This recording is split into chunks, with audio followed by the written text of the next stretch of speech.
দেখুন, একেবারে প্রথম দিন আমরাই আপনাদেরকে দেখিয়েছিলাম টুলু এবং তার দলবল কিভাবে ডিসিআর জালিয়াতি করেছে। অনুমান করেছিলাম অনেকের সঙ্গে কথা বলে যে কত টাকা রাজস্ব ক্ষতি হয়ে থাকতে পারে সরকারের। আর এবার যে খবর আপনাদের সামনে ব্রেক করব, এই খবর এক্সক্লুসিভ। পুলিশের তরফ থেকে আদালতে জানানো হলো কত কোটি টাকা এইভাবে রাজস্ব ক্ষতি করা হয়েছে। পাথর খাদানে অন্তত ২৫০০ কোটি টাকা রাজস্ব ক্ষতি হয়েছে। ডিসিআর জালিয়াতি করে বছরে অন্তত ৩০০ কোটির ক্ষতি হয়েছে। আদালতে এই তথ্য পেশ করেছে পুলিশ।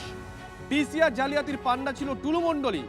আদালতে দাবি সরকারি আইনজীবীর, ডিসিআর দুর্নীতির অঙ্ক আরো বাড়তে পারে এমনটাই অনুমান করা হচ্ছে। সুজয় পাল আমাদের সঙ্গে রয়েছেন, আমাদের সহকর্মী সুজয়। সেই খবর আমরাই ব্রেক করেছিলাম, তোমরা পৌঁছে গেছিলে যে এই টুলু এবং তার দলবল কিভাবে ডিসিআর জালিয়াতি করতো। একটা অনুমান করেছিলাম বিশেষজ্ঞদের সঙ্গে কথা বলে যে কত টাকা রাজস্ব ক্ষতি হয়ে থাকতে পারে রাজ্যে। এবার পুলিশের তরফ থেকে তারই বোধহয় শিলমোহর দেওয়া হলো আদালতে। সুজয়, দেখো, টাকার অঙ্কটা এখনো পর্যন্ত যা দাঁড়াচ্ছে তাতে ২৫০০ কোটি টাকা গত ৫ বছরে রাজস্ব হারিয়েছে বা রাজস্ব পায়নি রাজ্য সরকার বা বীরভূম জেলা প্রশাসন। ২৫০০ কোটি টাকা যদি বছর পাঁচেকের হিসাব হয়, তাহলে যদি তৃণমূল জমানা পুরোটা হিসাব করা হয়, তাহলে সংখ্যাটা কম করে ৭০০০ কোটি টাকার কাছে গিয়ে দাঁড়ায়।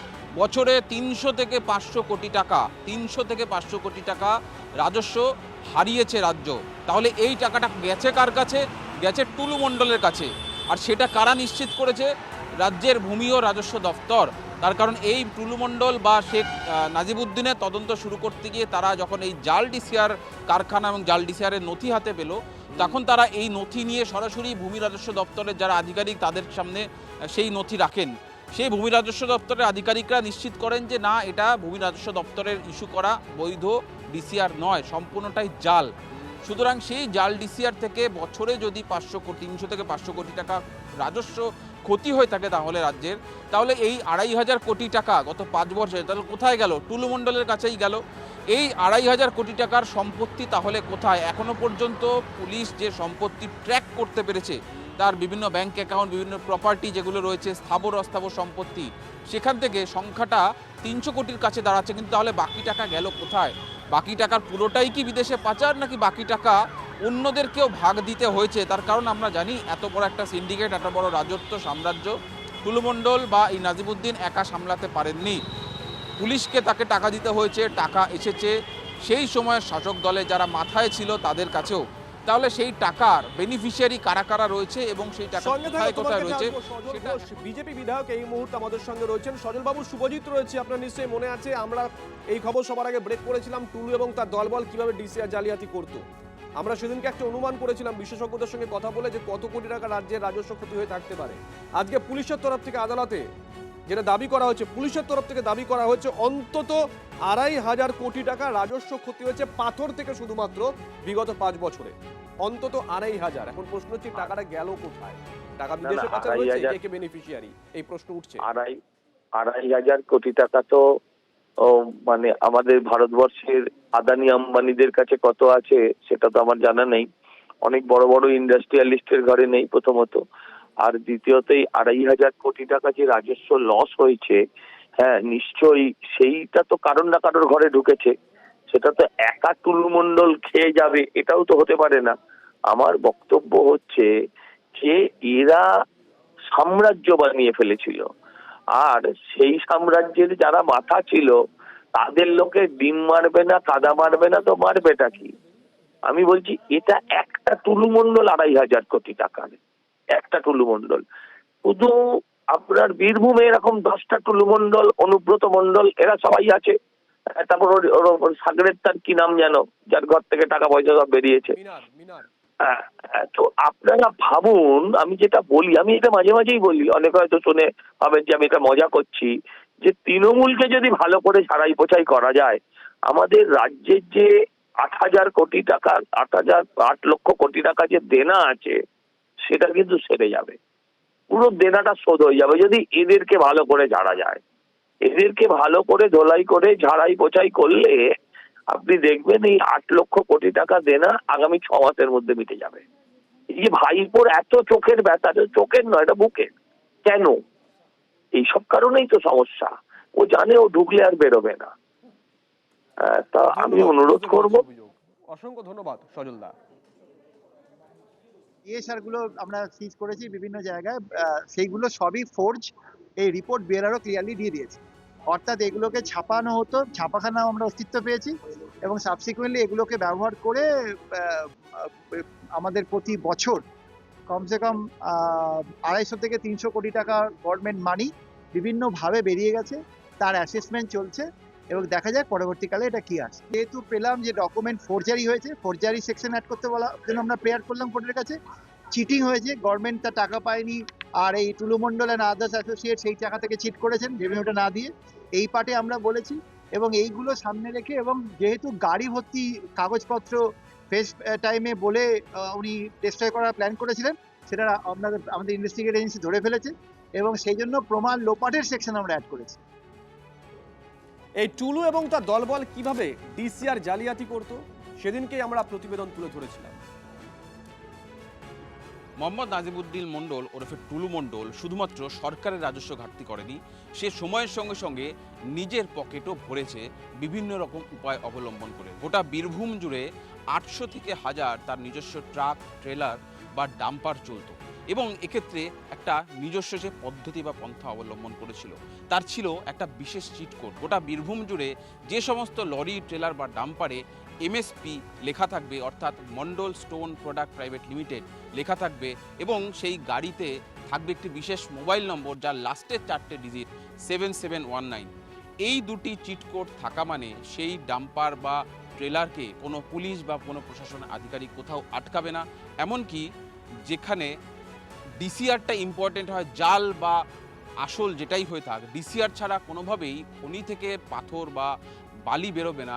সেক্ষেত্রে টুলু মণ্ডলের যে নিজস্ব নিয়ন্ত্রিত বা নিজস্ব মালিকানাধীন ট্রাক, সেক্ষেত্রে তার ডিসিআরও লাগবে না, অর্থাৎ সরকারের ঘরে 1 পয়সাও তাকে রাজস্ব দিতে হবে না। এই ছিল টুলু মণ্ডলের চিটকোড। আমি রয়েছি টুলু মণ্ডলের মোহাম্মদ বাজারের যে স্টক ইয়ার্ড, সেই স্টক ইয়ার্ডে আমরা দেখতে পাচ্ছি প্রচুর এই ধরনের ট্রাক বা ডাম্পার রয়েছে।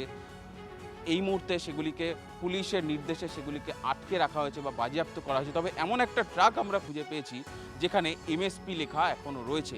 বেশিরভাগ ট্রাক বা ডাম্পারের ক্ষেত্রে এমএসপি যে লেখাগুলি ছিল সেগুলি মুছে ফেলা হয়েছিল, যে মোবাইল নম্বর লেখা ছিল সেগুলি বদলে ফেলা হয়েছিল। তবে একটি লুকিয়ে রাখা ট্রাক আমরা দেখতে পাচ্ছি যেখানে এমএসপি লেখা রয়েছে, অর্থাৎ Mondal stone product private limited. যেমন অরিত বসের সঙ্গে সুজয় পাল, TV9 বাংলা, মোহাম্মদ বাজার, বীরভূম।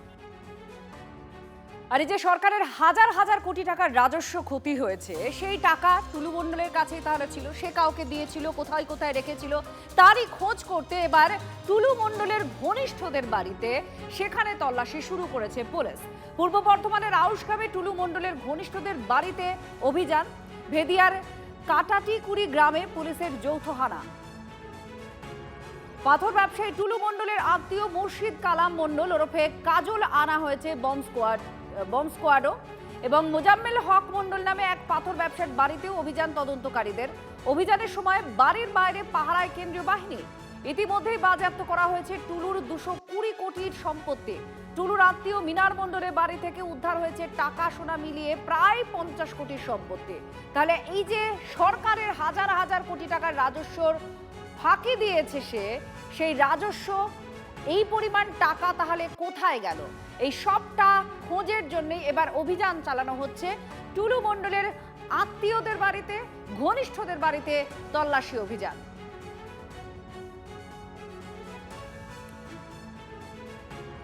আর টুলু মণ্ডলের বিপুল সম্পত্তি নিয়ে গত 31শে জুলাই নবান্নে কি বলেছিলেন মুখ্যমন্ত্রী, শোনাবো সেই বক্তব্য। যতগুলো অ্যাকাউন্ট এখনো অবধি পেয়েছি, বিভিন্ন অ্যাকাউন্টে 93 কোটি টাকা। সেই 93 কোটি টাকা আমরা টুলু মণ্ডলের অ্যাকাউন্টগুলোকে আমরা ফ্রিজ করেছি। সমস্ত অ্যাকাউন্টকে নন অপারেটিং করার জন্য ফ্রিজ করা হয়েছে। এর বাইরেও ক্যাশ রিকভারি করা হয়েছে 53 লক্ষ টাকা। আর আমাদের গোল্ড অর্নামেন্ট 268 গ্রাম, 400 সিলভার 400 গ্রাম, প্লাটিনাম জুয়েলারি অ্যারাউন্ড 23 গ্রাম, 7টা বাড়ি, একটা ফার্ম হাউস, 2টো পেট্রোল পাম্প, একটা ব্রিক কিল, একটা পার্কিং, 3টে স্টোন মাইন, 2টো ক্র্যাশার এবং আদার্স সব মিলিয়ে মোট 21টা প্রপার্টি জায়গার পরিমাণ হচ্ছে 300 বিঘা। এই 300 বিঘা প্রপার্টিকেও আমরা আমাদের যে আইন আছে প্রসেস অনুযায়ী এটাকেও আমরা সিজারের মধ্যে নিচ্ছি, আন্ডার প্রসেস।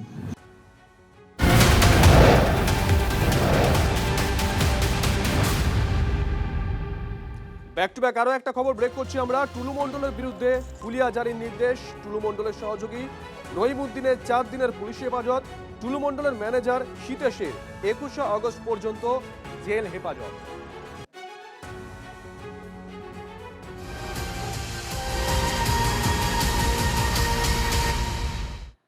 আজকে দিনের একটা বড় আপডেট, অভিষেক বন্দ্যোপাধ্যায়কে বিদেশে যাওয়ার অনুমতি দিল সুপ্রিম কোর্ট। সুপ্রিম কোর্টের দ্বারস্থ হয়েছিলেন তিনি, তবে শর্ত দেওয়া হয়েছে কোথায় যাচ্ছেন, কবে যাচ্ছেন, কোন ফ্লাইটে যাচ্ছেন সমস্ত তথ্য তদন্তকারীদের জানাতে হবে। বিদেশে কোথায় থাকবেন, কোথায় চিকিৎসা করাবেন সবকিছু এজেন্সিকে জানাতে হবে। যাবতীয় তথ্য তদন্তকারী এজেন্সিকে দিতে হবে, এজেন্সি গোপনও রাখবে। কোনোদিনই ভরসা ছিল না, এই সরকারে থাকার প্রচেষ্টা ছিল খালি পয়সা ইনকাম উপার্জনের জন্য, সরকার চালানোর জন্য নয়। 15 বছরে কোনোদিন স্বাস্থ্যমন্ত্রী স্বাস্থ্য দপ্তরে আসেননি। কোন সরকার চালানোর চেষ্টায় ছিলেন? পশ্চিমবঙ্গ সরকার, দেখে তো মনে হয়নি কোনোদিন। কালীঘাট সরকার চালানোর প্রচেষ্টায় ছিলেন, রাজস্ব সরকারই ছিল না, কালীঘাট আর হরিশ মুখার্জির রাজস্ব ছিল। সুপ্রিম কোর্ট ভালো করে জানেন উনি কি অভিপ্রায়ে যাচ্ছেন। ঘুড়ির সুতোটাই যেন সুপ্রিম কোর্ট হাতে রেখেছেন। 3 সপ্তাহ যাবে, টেনে নিয়ে নামিয়ে নেবেন। না দিয়ে তো উপায় নেই, কোর্ট মনিটর। দেখুন আসবে না, এসে পারবেন না। যদি সম্ভাবনা থাকে তখন সুপ্রিম কোর্টের দ্বারস্থ হবে সরকার। এদিকে অভিষেক বন্দ্যোপাধ্যায় বিদেশ যাত্রা নিয়ে ফের আশঙ্কা প্রকাশ ঋতব্রত। সামান্য সুযোগ পেলেই চাঁদার মাফিয়া দেশে ফিরবেন না, এই মন্তব্য অভিষেকের হাত ধরে তৃণমূলে যোগ দেওয়া ঋতব্রত। মহামান্য সুপ্রিম কোর্টের রায়ের ওপর তো হচ্ছে কোনো আমার মতামত থাকতে পারে না, কিন্তু ব্যক্তিগতভাবে আমি আশঙ্কিত।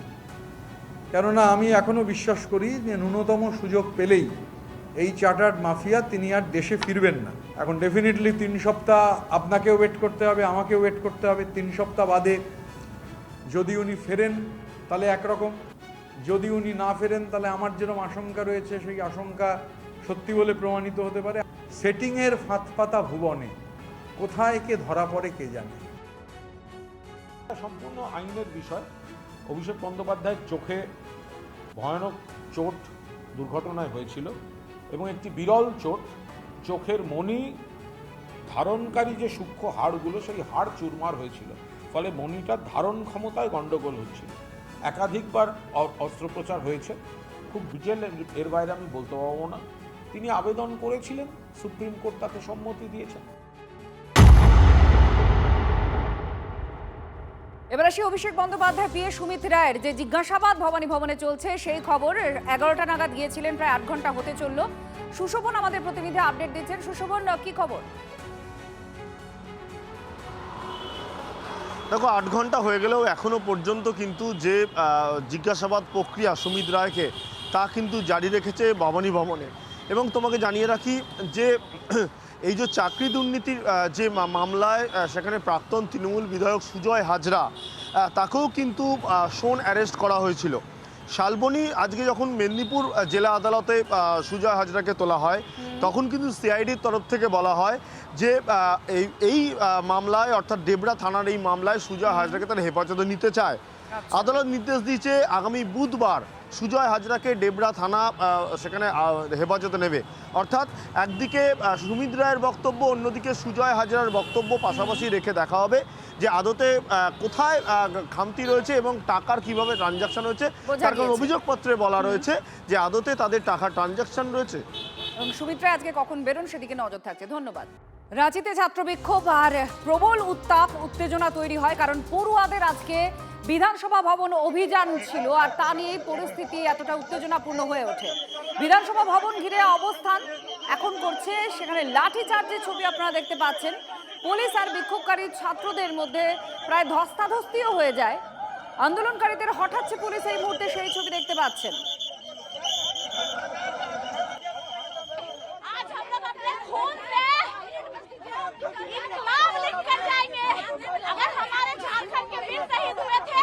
आज हम लोग भी और ज्यादा करेंगे तो हम लोग फूल खानों का रूप तैयार करने तैयार है।